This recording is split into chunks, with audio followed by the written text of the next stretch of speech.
Batuk dan batuk lagi. Batuk adalah satu gejala yang komen terjadi. Ada yang kering dan ada yang berkahak. Ada yang sekejap dan ada yang berbulan-bulan. Pada video kali ini, saya akan kongsikan berkenaan batuk dan juga jenis ubat yang sesuai. Anda bersama saya Dr. Ikram, jom kita saksikan.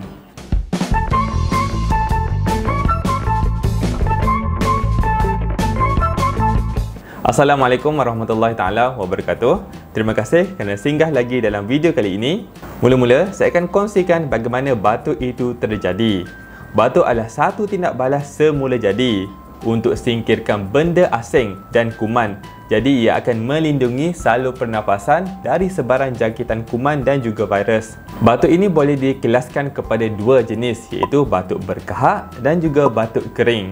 Batuk berkahak iaitu bila batuk ada sekali dengan kahak. Kahak adalah cecair pekat yang dihasilkan di bahagian mukosa hidung, mulut dan juga tekak. Jadi bila ada lendir ini, salur pernafasan akan detect sesuatu dan dia akan mula batuk untuk keluarkan kahak ini. Bagi batuk kering pula iaitu batuk yang tiada kahak. Biasanya ia akan ada simptom gatal-gatal dan juga rasa tidak selesa.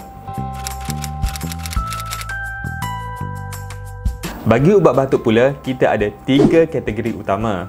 Yang pertamanya iaitu expectorant, iaitu ubat untuk mengeluarkan kahak. Ubat ini akan cairkan kahak serta dia akan stimulate batuk untuk mengeluarkan kahak.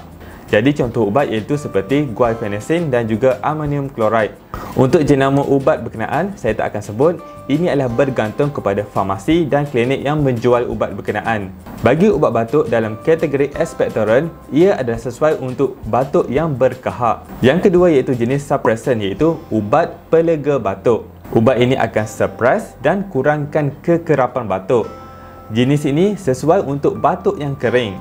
Contoh iaitu seperti dihydrocodone, dextromethorphan dan juga diphenhydramine hypochlorite. Ubat batuk ketiga iaitu sejenis decongestant, iaitu ubat pelega salur pernafasan.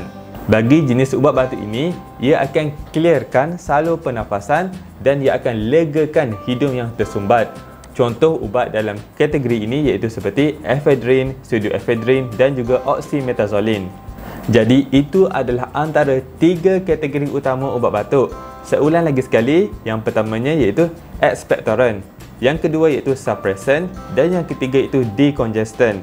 Ubat batuk jenis ini mempunyai mekanisme yang berlainan dan ia sesuai untuk batuk yang berlainan juga, iaitu sama ada batuk berkahak dan juga batuk kering.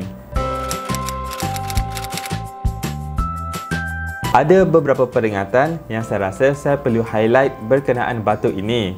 Yang pertamanya iaitu kanak-kanak yang berumur 2 tahun ke bawah. Penggunaan ubat batuk bagi kanak-kanak yang berumur 2 tahun ke bawah adalah tidak digalakkan kerana ia boleh mengakibatkan sawan, jantung, boleh berdegup kencang dan juga kegagalan sistem pernafasan yang akhirnya boleh mengakibatkan kematian. Jadi untuk kanak-kanak yang berumur 2 tahun ke bawah, jangan guna ubat batuk. Jumpalah doktor terlebih dahulu untuk mengetahui apakah nasihat dan juga ubatan yang sesuai untuk kategori ini. Bagi perempuan mengandung pula, kita kena jaga dua-dua, iaitu si ibu dan juga kandungan. Ada peringkat tertentu kehamilan yang sangat penting. Contoh bagi trimester pertama iaitu tempoh sangat penting bagi pembentukan dan perkembangan organ-organ bayi. Kita tak nak sebab yang kita makan ubat batuk tadi akan menyebabkan komplikasi kepada kehamilan. Jumpalah doktor bagi konsultasi yang lengkap bagi perempuan yang mengandung. Dan seterusnya iaitu batuk yang bagaimanakah perlu jumpa doktor yang segera, iaitu batuk yang mengeluarkan darah. Batuk iaitu baru pulang daripada perjalanan luar negara, batuk yang berterusan lebih daripada 2 minggu dan batuk yang bersekali dengan semput ataupun sesak nafas. Selain itu, jika ada gejala yang lain, contohnya seperti demam yang berpanjangan dan juga bintik-bintik ataupun tompok darah di bahagian bawah kulit atau apa-apa jenis batuk yang merisaukan anda boleh jumpa doktor untuk konsultasi lanjut. Itu sahajalah serba sedikit mengenai batuk dan apakah jenis ubat batuk yang berada di pasaran.